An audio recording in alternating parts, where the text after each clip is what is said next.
The Lost City of Atlantis. Fact or fiction? In the quiet depths of history, beyond the reach of time and memory, lies the legend of a city so powerful, so glorious, and so mysterious that it continues to capture the imagination of the world over 2,000 years later. Atlantis, a name that echoes through ancient texts, modern conspiracy theories, and the collective curiosity of humanity. But was it real? And if so, what happened to it?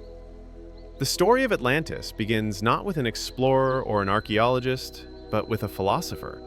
Around 360 BCE, the great Greek thinker Plato introduced Atlantis in two of his dialogues, Timaeus and Critias. He didn't speak of it as myth or metaphor, but as a real place that existed over 9,000 years before his time. According to Plato, Atlantis was a massive island located beyond the Pillars of Hercules, what we know today as the Strait of Gibraltar. He described a civilization that was unmatched in wealth, power, and architectural splendor.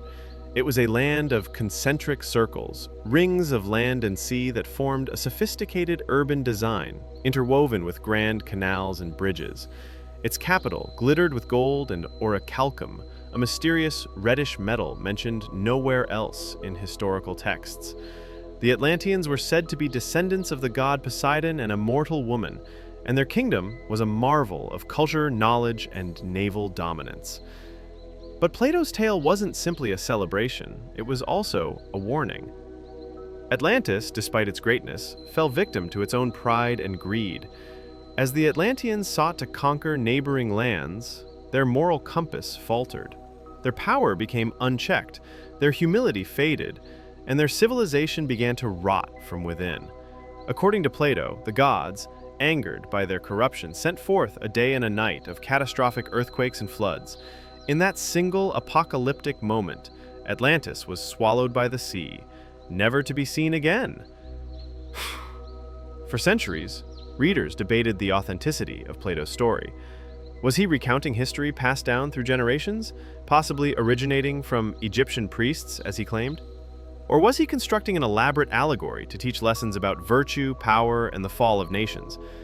The Greeks had many myths, but none were framed with such specificity, mentioning dates, locations, and detailed descriptions.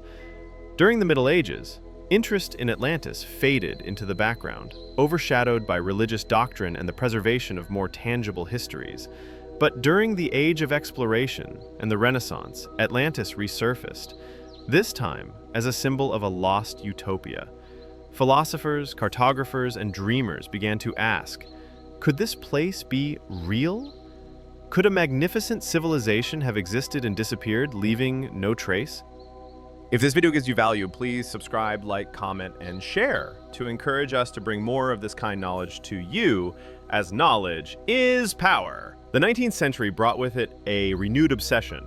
Authors like Ignatius Donnelly proposed that Atlantis was not only real, but the cradle of all civilization. He suggested that it had influenced ancient Egypt, Mesopotamia, and even Mesoamerica. Donnelly's book, Atlantis, The Antediluvian World, became a bestseller and inspired decades of theories. Soon, Atlantis wasn't just a city, it was the missing link in human history. Archaeological discoveries in the 20th century added fuel to the fire. The ancient Minoan civilization on the island of Crete and Santorini was one such discovery. The Minoans were advanced with multi-story buildings, plumbing, and a strong naval force. Around 1600 BCE, a massive volcanic eruption devastated their cities. The timing, location, and sudden destruction bore an uncanny resemblance to Plato's tale. Could the Minoans be the historical seed of the Atlantis story? Some scholars believe so. Others argue it was mere coincidence. Then there's the Bimini Road, discovered in the waters off the Bahamas in 1968, a formation of large rectangular stones under the sea that some claim are the remains of Atlantis. The psychic Edgar Cayce predicted years earlier that Atlantis would be found near Bimini, furthering belief among his followers.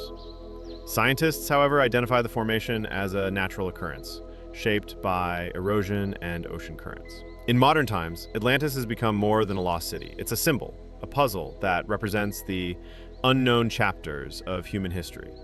From books to blockbuster movies, documentaries to YouTube rabbit holes, the legend lives on. Part of the allure lies in its ambiguity. No definitive proof has ever surfaced. No inscriptions, no sunken palaces, no artifacts that match Plato's vivid description. And yet, the idea refuses to die. Why? Because Atlantis taps into something primal. It makes us question what we don't know. Could an entire civilization vanish without a trace? What secrets lie beneath our oceans, which remain over 80% unexplored? Could history be hiding a piece of our collective story, buried under layers of salt, sand, and time? Even today, new satellite scans, underwater drones, and ocean floor maps are deployed in search of the lost city.